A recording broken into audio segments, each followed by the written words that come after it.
Chapter 21 public opinion and pressure group. പൊതുജന അഭിപ്രായവും സമ്മർദ്ദ ഗ്രൂപ്പുകളും. പൊതുജന അഭിപ്രായവും സമ്മർദ്ദ ഗ്രൂപ്പുകളും ഇതെന്താണ് ഒരു പ്രധാനപ്പെട്ട ചാപ്റ്ററാണ്. കഴിഞ്ഞ കാല ക്വസ്റ്റ്യൻ പേപ്പറുകളിലെല്ലാം കാണാൻ കഴിഞ്ഞിട്ടുണ്ടായിരുന്നു. ഓക്കെ, പല ക്വസ്റ്റ്യനുകളും ഈ ചാപ്റ്ററിൽ നിന്നും വന്നതായിട്ട്. ഒന്നാമതായി നമ്മൾ പറയുന്നത് which is not included in group of electronic media. താഴെ പറയുന്ന ഒരു ഇലക്ട്രോണിക് മീഡിയ അതെന്താണ് ഈ ഗ്രൂപ്പിൽ പെടാത്തതാണ്. First one press, B television, C radio, D cinema movies. Which is correct answer? Okay, press അല്ലേ, പ്രസ്സാണെന്ത് ശരിയായ ഉത്തരം. അപ്പോൾ എന്താണ് പബ്ലിക് ഒപ്പീനിയൻ എന്ന് പറഞ്ഞാൽ ഡിഫൈൻ പബ്ലിക് ഒപ്പീനിയൻ, പൊതുജന അഭിപ്രായത്തെക്കുറിച്ച് വിശദീകരിക്കാനാണ്. അപ്പോൾ ഈ പൊതുജന അഭിപ്രായം എന്ന് പറയുന്നത് ഒരു നിശ്ചിത കാലയളവിൽ പൊതു താല്പര്യം ഉണർത്തുന്ന വിഷയങ്ങളെക്കുറിച്ച് സാമാന്യ ജനങ്ങൾക്കുണ്ടാകുന്ന അഭിപ്രായത്തെയാണെന്ന് പറയുന്നത്. സാമാന്യ ജനങ്ങൾക്കുണ്ടാകുന്ന അഭിപ്രായത്തെയാണെന്ന് പറയുന്നത് പൊതുജന പബ്ലിക് ഒപ്പീനിയൻ എന്ന് പറയുന്നത്. രണ്ടാമതായി പറയുന്നത് what are the characteristics of public opinion, പൊതുജന അഭിപ്രായത്തിൻ്റെ സവിശേഷതകൾ എന്തെല്ലാമാണ്? എന്തൊക്കെയാണ് പൊതുജന അഭിപ്രായത്തിൻ്റെ സവിശേഷതകൾ? പൊതു താല്പര്യമുള്ള വിഷയങ്ങളെക്കുറിച്ചുള്ള അഭിപ്രായമാണെന്ന് പറയുന്നത്. നമ്മളൊക്കെ ചില വിഷയങ്ങളൊക്കെ പൊതുവായ അഭിപ്രായം പറഞ്ഞല്ലേ, അതിനാണെന്ന് പറയുന്നത് പബ്ലിക് ഒപ്പീനിയൻ എന്ന് പറയുന്നത്. വ്യക്തികളുടെ സ്വാർത്ഥ താല്പര്യം അനുസരിച്ചല്ല, അത് പൊതു നന്മയാണ് എന്ന ഒരു ആശയത്തെ ആധാരമാക്കിയാണെന്ത് അത് രൂപം കൊള്ളുന്നത്. പൊതുവായി പ്രകടിപ്പിക്കുന്ന ഏത് അഭിപ്രായവും പൊതുജന അഭിപ്രായം ആവുകയില്ല, മറിച്ച് വസ്തുനിഷ്ഠമായ അതുപോലെ തന്നെ ചിന്തയും മനസാക്ഷിയും ചേർന്നുണ്ടാകുന്നത് പൊതുജന അഭിപ്രായമാകും. എന്തെങ്കിലുമൊക്കെ ഒരാൾ കവലയിൽ ഇരുന്നു കണ്ട് അങ്ങനെ സംസാരിക്കുക എന്ന് പറയുന്നത് അത് പൊതുജന അഭിപ്രായമോ ഇല്ല. അതിനൊക്കെ എന്തുണ്ട്, ചില മാനദണ്ഡങ്ങളുണ്ട്. അത് പരിഗണിച്ചുകൊണ്ടാണ് എന്ത് ചെയ്യാൻ പറ്റുള്ളൂ, അത് പബ്ലിക് ഒപ്പീനിയൻ ആണെന്ന് തീരുമാനിക്കാൻ കഴിയുകയുള്ളൂ. ഭൂരിപക്ഷത്തിന്റെ അഭിപ്രായം എന്ത് ചെയ്യുന്നു, എല്ലായ്പ്പോഴും പൊതുജന അഭിപ്രായം ആയിക്കൊള്ളണമെന്നില്ല. എന്നാൽ ഒരു രാജ്യത്തിലെ എല്ലാവരുടെയും അഭിപ്രായം ഒന്നാകുമെന്ന് ചിന്തിക്കുന്നതിൽ യുക്തി ഇല്ലാത്തത് കൊണ്ട് പൊതുജന അഭിപ്രായം ഏകകണ്ഠ അഭിപ്രായമാണെന്നും അങ്ങനെ ഒരു നിർബന്ധവും ഇല്ല. Okay, yes. ഇനി what is the significance of public opinion? Public ഒപ്പീനിയന്റെ സവിശേഷതകൾ എന്തൊക്കെയാണ്? ഒന്നാമതായി പറയുന്നത് പൊതുജന അഭിപ്രായം ഗവൺമെന്റിന്റെ പ്രവർത്തനങ്ങൾക്ക് ഒരു വഴികാട്ടിയാണ്. ഗവൺമെന്റിന്റെ പ്രശ്നങ്ങൾ, മോശമായ പ്രവർത്തനങ്ങൾ, നല്ല പ്രവർത്തനങ്ങൾ, അതിനെക്കുറിച്ചെല്ലാം അഭിപ്രായം പറയുമ്പോൾ അതെന്താണ് ഒരു വഴികാട്ടിയാണ്. പൊതുജന അഭിപ്രായം ഗവൺമെന്റിന്റെ പ്രവർത്തനങ്ങൾക്ക് ഒരു വഴികാട്ടിയാകുന്നത്. നെക്സ്റ്റ്, പൊതു നന്മക്കായി നിയമങ്ങൾ ഉണ്ടാക്കാൻ എന്ത് ചെയ്യുന്നുണ്ട്, ഇത് ഗവൺമെന്റിനെ സഹായിക്കുന്നുണ്ട്. മൂന്നാമതായി പറയുന്നത് മനുഷ്യാവകാശങ്ങൾ സംരക്ഷിക്കാൻ എന്ത് ചെയ്യുന്നു, ഈ പൊതുജന അഭിപ്രായം സഹായിക്കുന്നു. നാലാമതായി പറയുന്നത് അന്താരാഷ്ട്ര പ്രശ്നങ്ങൾക്ക് പരിഹാരം കാണുന്നതിന് ഇത് വളരെ ഫലവത്തായിട്ട് മാറുന്നുണ്ട് എന്നൊരു കാഴ്ചപ്പാടിൽ നിന്നാണ്, അല്ലെങ്കിൽ ഒരു കണ്ടെത്തൽ ഉണ്ടായതിനു ശേഷമാണ് ഇത്തരത്തിലുള്ള ഒരു അഭിപ്രായം ഇവിടെ പറയുന്നത്. ഇനി examine the role of public opinion in the democratic system in India. ഇന്ത്യയിലെ ജനാധിപത്യ രീതിയിൽ പൊതുജന അഭിപ്രായത്തിൻ്റെ പങ്ക് എന്തെല്ലാമാണ്? ഒന്ന്, ഗവൺമെന്റിനെ നയിക്കുന്നു. ഒന്നാമതായി പറയുന്നത് as A guide of government, ഗവൺമെന്റിനെ നയിക്കുന്നു. ഗവൺമെന്റിന്റെ നയങ്ങൾ രൂപീകരിക്കുവാനും ഗവൺമെന്റിനെ നയിക്കുവാനും പൊതുജന അഭിപ്രായം അത്യന്താപേക്ഷിതമാണ്. മനസ്സിലായില്ലേ? ആപേക്ഷികമാണെന്നല്ല, വളരെ അനിവാര്യമായ ഒരു വിഷയമാണ്. രണ്ടാമതായി പറയുന്നു അത് ഹെൽപ്സ് ഇൻ ലോ മേക്കിംഗ്, നിയമനിർമ്മാണത്തിന് എന്ത് ചെയ്യുന്നുണ്ട്, സഹായിക്കുന്നുണ്ട്. നാലാമതായി പറയുന്നത് അവകാശങ്ങളെയും സ്വാതന്ത്ര്യത്തെയും സംരക്ഷിക്കുന്നു. അവകാശങ്ങളെയും സ്വാതന്ത്ര്യത്തെയും സംരക്ഷിക്കുന്നു. പൗരന്മാരുടെ അവകാശങ്ങളെയും സ്വാതന്ത്ര്യത്തിൻ്റെയും സംരക്ഷകനായിട്ട് പൊതുജന അഭിപ്രായം പ്രവർത്തിക്കുന്നുണ്ട്. എങ്ങനെ? ഒരു ജനാധിപത്യ രാഷ്ട്രത്തിൽ ജനങ്ങൾക്ക് ഗവൺമെന്റിനെ വിമർശിക്കുവാനും ആ ഗവൺമെന്റിനെ പിന്തുണയ്ക്കുവാനും അവകാശമുണ്ട്. അഞ്ചാമതായി പറയുന്നത് അന്തർദേശീയ തലത്തിൽ ശക്തമായ ഒരു സംഘടനയായിട്ട് പ്രവർത്തിക്കുന്നു. Acts as A powerful force in international spare. പൊതുജന അഭിപ്രായത്തിന് ലോകവ്യാപകമായിട്ട് പ്രാധാന്യമുണ്ട്. മാത്രമല്ല പൊതുജന അഭിപ്രായം അന്തർദേശീയ ബന്ധങ്ങളിൽ സ്വാധീനം ചെലുത്താറുണ്ട്. ആഗോളവൽക്കരണത്തിന്റെ കാലഘട്ടങ്ങളിൽ അത് പല സാമൂഹിക പ്രശ്നങ്ങളിലും ഗവൺമെന്റിനെ സപ്പോർട്ട് ചെയ്യാറുമുണ്ട്. ഇനി അടുത്തതായി പറയുന്നത് describe the various agencies of public opinion. പൊതുജന അഭിപ്രായത്തിന്റെ വ്യത്യസ്ത ഏജൻസികൾ ഏതൊക്കെയാണ് പൊതുജന അഭിപ്രായത്തിന്റെ വ്യത്യസ്ത ഏജൻസികൾ? ഒന്ന്, രാഷ്ട്രീയ സാമൂഹികരണം, പൊളിറ്റിക്കൽ സോഷ്യലൈസേഷൻ. ആധുനിക സമൂഹത്തിൽ പൊതുജന അഭിപ്രായ രൂപീകരണത്തിന് ഉതകുന്ന നിരവധിയായിട്ടുള്ള ബഹുജന മാധ്യമങ്ങളുടെ അവയിൽ പ്രധാനപ്പെട്ടവയെ കുറിച്ചാണ് താഴെ പറയുന്നത്. വർത്തമാന പത്രങ്ങൾ. രണ്ടാമതായി പറഞ്ഞത് വാർത്താമാധ്യമം, പ്രത്യേകിച്ചും വാർത്താമാധ്യമ പത്രങ്ങൾ ആണ് ഏറ്റവും ഫലപ്രദമായ അഭിപ്രായ രൂപീകരണ മാധ്യമം. വാർത്തകൾ എന്താണ് പ്രസിദ്ധീകരിക്കുന്നതിനും അതിനു പുറമെ പ്രധാനപ്പെട്ട പ്രശ്നങ്ങളെക്കുറിച്ച് വിവിധ വീക്ഷണങ്ങൾ അത് അനുകൂലമാകട്ടെ അല്ലെങ്കിൽ അത് പ്രതികൂലമാകട്ടെ, ഏതായാലും അത്തരത്തിലുള്ള വാദങ്ങൾ തുടങ്ങിയ അവതരിപ്പിക്കുന്നത് പത്രങ്ങളുടെ പ്രവർത്തന മേഖല അത് പതിവാണ്. മാത്രമല്ല അത് വലിയ സ്വാധീനവും ചെലുത്തുന്നുണ്ട്. ഒന്നാമതായി പറയുന്നത് പൊളിറ്റിക്കൽ പാർട്ടീസ്, രാഷ്ട്രീയ കക്ഷികളാണ്. പൊതുജന അഭിപ്രായ രൂപീകരണത്തിലുള്ള ഒരു പ്രധാനപ്പെട്ട മറ്റൊരു ഏജൻസിയാണ് പൊളിറ്റിക്കൽ പാർട്ടീസ്, രാഷ്ട്രീയ കക്ഷികളാണ്. ജനങ്ങളിലേക്ക് ആശയങ്ങളും അതുപോലെ തന്നെ കൃത്യമായ വസ്തുതകളും എത്തിക്കുന്നുണ്ട്. അതോടൊപ്പം തന്നെ രാഷ്ട്രീയ കക്ഷികളാണ് സമകാലികമായിട്ടുള്ള പ്രശ്നങ്ങളെക്കുറിച്ചും രാഷ്ട്രീയ പ്രശ്നങ്ങളെക്കുറിച്ചും എന്ത് ചെയ്യുന്നുണ്ട്, അവർ ജനങ്ങളെ ബോധവൽക്കരിക്കുന്നുണ്ട് കൃത്യമായിട്ട്. നമുക്കെന്നറിയാം, രാത്രി പല മീഡിയകളിലും ചാനൽ ചർച്ചകൾ നടക്കാറുണ്ട്. അതിലൂടെ നമുക്ക് കൃത്യമായിട്ട് യഥാർത്ഥ വിഷയങ്ങൾ എന്താണ് എന്ന് മനസ്സിലാക്കാൻ കഴിയുന്നുണ്ട്. ഈ രാഷ്ട്രീയ കക്ഷികൾ എന്ത് ചെയ്യുന്നുണ്ട്, ഈ കാര്യത്തിൽ വളരെയധികം ശ്രദ്ധ ചെലുത്തുന്നുണ്ട്.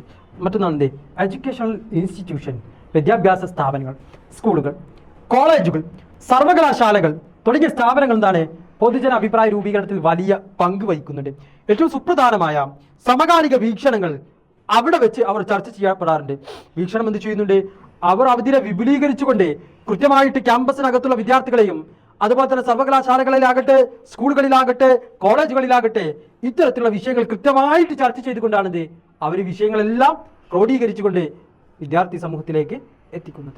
Next one, cinema, radio, television തുടങ്ങിയവയ്ക്ക് നിരക്ഷരരെ പോലും സ്വാധീനിക്കാൻ കഴിയും. യാഥാർത്ഥ്യമാണ്.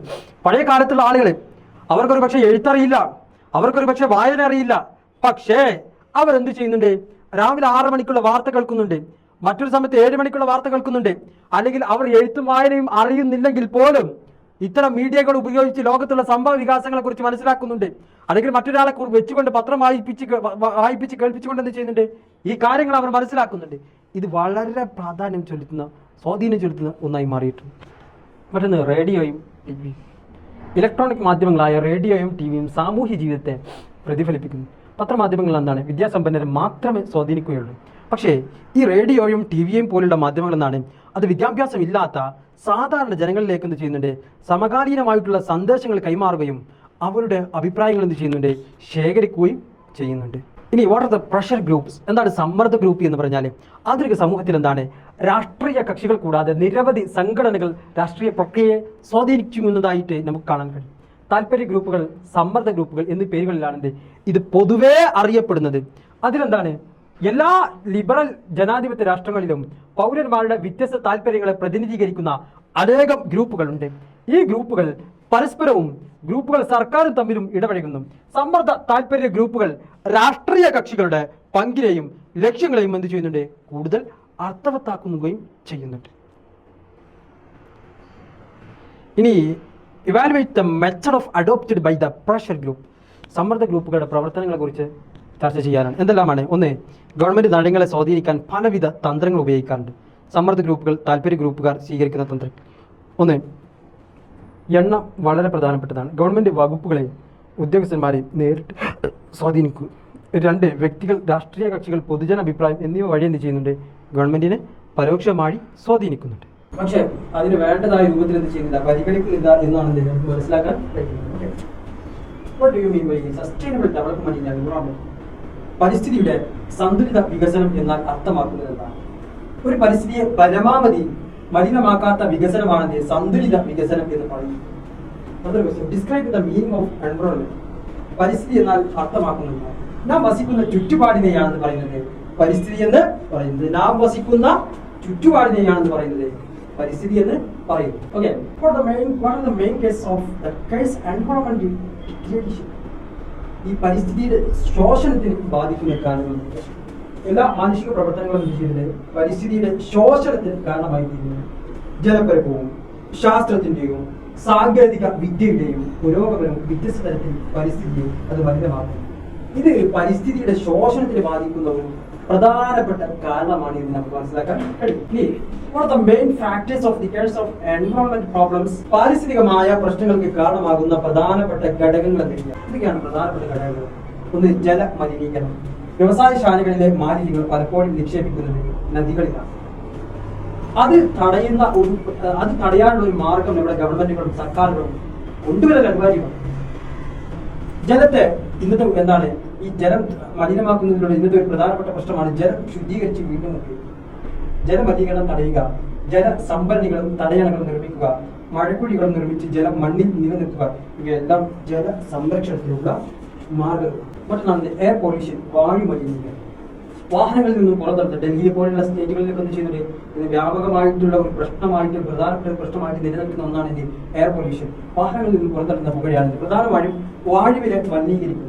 അന്തരീക്ഷ മലിനീകരണം വിവിധ തരം ആവാസ വ്യവസ്ഥയും ജീവജാലങ്ങളുടെ നിലനിൽപ്പിനെ തന്നെ എന്ത് ചെയ്യുന്നുണ്ട്, അത് ഇന്ന് പ്രതികൂലമായി ബാധിക്കുന്നുണ്ട് എന്ന് നമുക്ക് ഈ എയർ പൊല്യൂഷനിൽ നിന്നും കാണാൻ കഴിയും.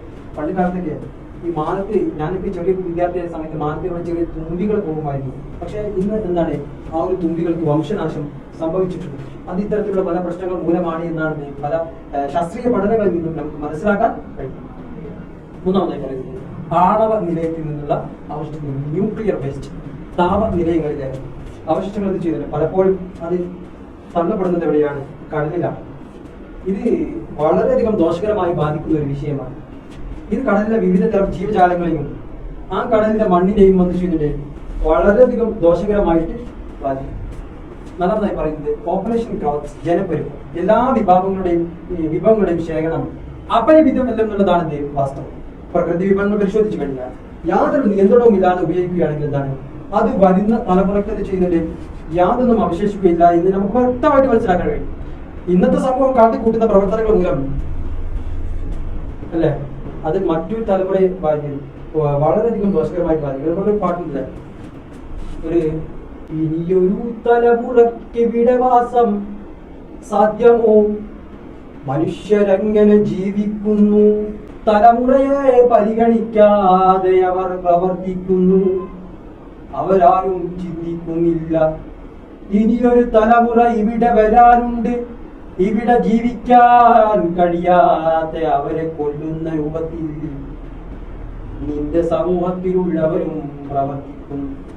കവിയുടെ എന്താണ് പ്രശസ്തമായ വാക്കുകളാണ്, വളരെ അർത്ഥവത്തായ കവിത കൂടിയാണ്.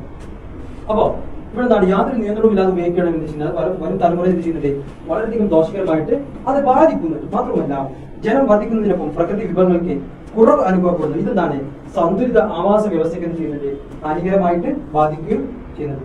മറ്റൊരു വിഷയം, what the measure adopted by the government of India to check environment protection. എന്താണ്, പരിസ്ഥിതി മലിനീകരണം കുറക്കുവാൻ വേണ്ടി ഇന്ത്യൻ ഗവൺമെന്റ് എടുത്ത തീരുമാനങ്ങൾ എന്തൊക്കെയാണ്? ഒന്നാമതായി പറയുന്നത് പരിസ്ഥിതി സംരക്ഷണത്തിനായി പ്രത്യേക കോടതി എന്ത് ചെയ്തു, സ്ഥാപിച്ചു. രണ്ടാമതായി പറയുന്നത്, മൂന്നാമതായി പറയുന്നത് കടൽ തീരത്തുള്ള ഹോട്ടലുകൾക്ക് എന്ത് ചെയ്യുന്നത്, നിയന്ത്രണം ഏർപ്പെടുത്തി. നാലാമത് നദീ സംരക്ഷണ പദ്ധതികൾ നടപ്പിലാക്കി. 5 സൗരോർജ്ജ കമ്മീഷൻ സ്ഥാപിച്ചു. 6 പൊതുസ്ഥലങ്ങളിലെ പുകവലി നിരോധിച്ചു. ഏഴാമതായി പറയുന്നത് പുക നിയന്ത്രണത്തിന് എന്ത് ചെയ്തു, അതിനൊരു തുടക്കം കുറിക്കുകയും ചെയ്തു. ഇനി ചാപ്റ്റർ 24 ആണ് ഗുഡ് ഗവർണൻസ്, സൽഭരണത്തെ കുറിച്ചാണ്.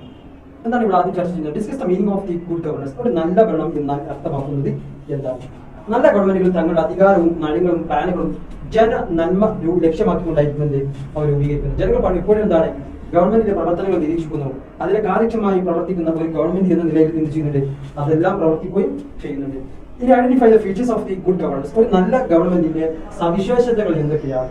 കൗടിന്റെ അഭിപ്രായത്തിൽ ഒരു നല്ല ഗവൺമെന്റ് നിയമവാഴ്ച നടപ്പാക്കണം. 2 ജനങ്ങളെ ഭരണത്തിൽ പങ്കെടുപ്പിക്കണം. 3 തീരുമാനങ്ങൾക്ക് അടിസ്ഥാനം നീതിയായിരിക്കണം. 4 അഴിമതി വിമുക്തമായ ഒരു ഗവൺമെന്റ് ആയിരിക്കണം. ഈ എന്താണ് ഹിൻഡ്രൻസ് ഓഫ് ഗുഡ് ഗവൺമെന്റ്. ഒരു നല്ല ഗവൺമെന്റിന്റെ പ്രവർത്തനത്തിനെ ബാധിക്കുന്ന തടസ്സങ്ങൾ എന്തൊക്കെയാണ്? ഒരു നല്ല ഗവൺമെന്റിന്റെ പ്രവർത്തനത്തെ ബാധിക്കുന്ന തടസ്സങ്ങൾപ്പെട്ട ഒന്നാമത്തെ അഴിമതി.